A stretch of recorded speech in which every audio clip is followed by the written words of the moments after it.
Chapter 3. Angelica looked around for Tommy.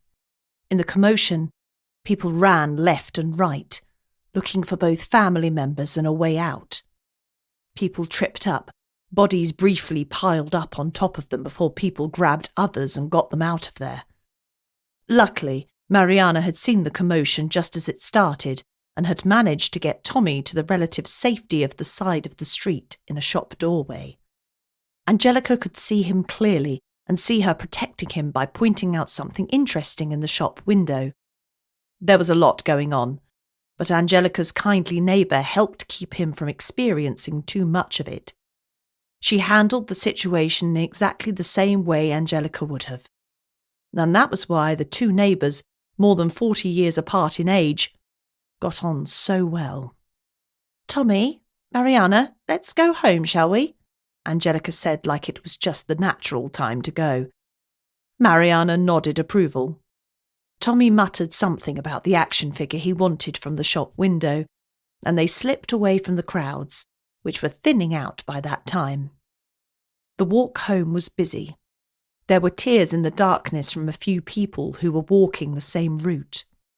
Angelica told Tommy that it was the excitement of the men on horses. He accepted that and moved on with his evening, wondering if the fish he usually spectated in the daytime would be there at night. It was too dark to go and inspect, but he had a feeling that they would be there just the same. He decided that the next time he went out in the dark to the Arenal, he would take a torch with him, or ask his mother for a torch. He knew what a torch was, but he didn't know if they owned one. Maybe the next time he saw Javea Jones, he would ask for a torch. He was sure that Javea was the type of adult that would have one. Before they left the Arenal, the police had asked the two women for a statement. Angelica and Mariana made theirs as short as possible. Just a few words about the fact that they saw nothing, Mariana, or very little, Angelica, and that they could be contacted the next day for something more detailed if needed. There were a handful of police keeping an eye on proceedings, but not enough to take comprehensive statements from everyone who was there. Taking contact details seemed like the best way to gather as much data as possible with limited resources and time. Getting back to their apartment block, Angelica opened her front door and asked Tommy to go and clean his teeth and wash his hands and face. When he disappeared around the corner, she thanked Mariana for her quick thinking and calmness. "Tommy will never know, but I will thank you for the rest of my life for protecting my child from the images of this evening."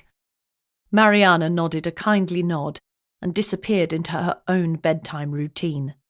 No words were needed. They both knew that they would look out for each other, and that both would look out for Tommy.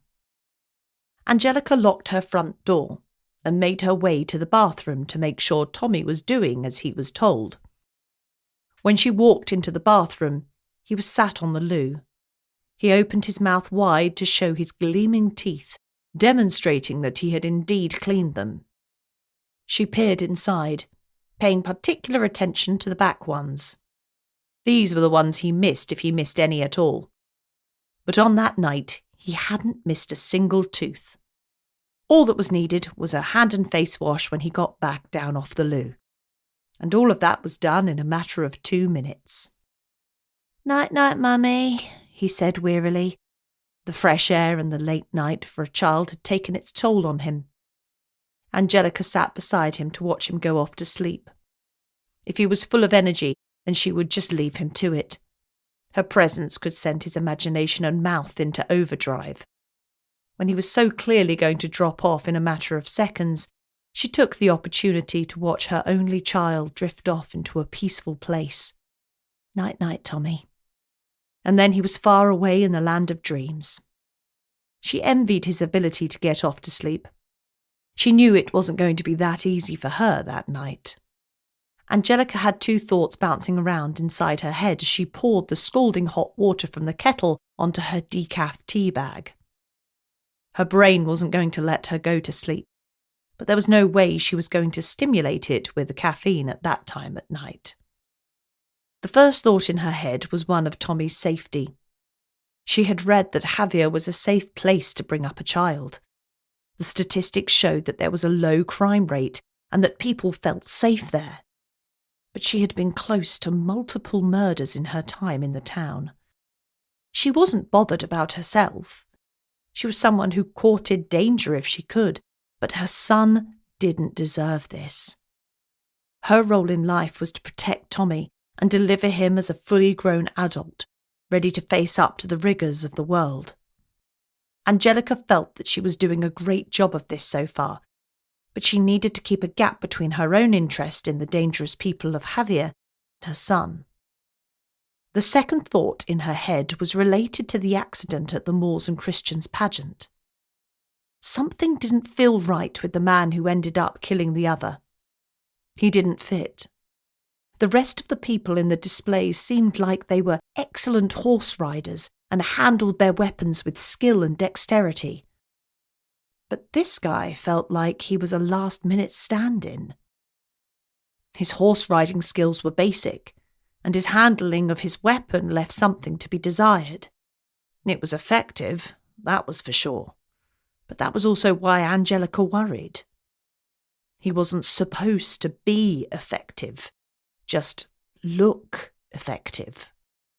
Even so, it wasn't these facts that really made her stop and think about whether this might have been an accident. She kept telling herself that it was her overactive imagination and her attraction to danger. Angelica compelled herself to stop seeing murder at every turn, but the guy's uniform was the final straw. It didn't look quite like the rest of the uniforms. Close enough to the untrained eye. But Angelica was a photographer by trade. It was her job to spot the tiniest details and bring them to the fore or eliminate them altogether. And the details on this guy's costume were just not right. She eventually dropped off to sleep, but her dreams were of a seamstress, making the uniforms for the Moors and Christians pageant. She couldn't shake the doubts, even in her slumber.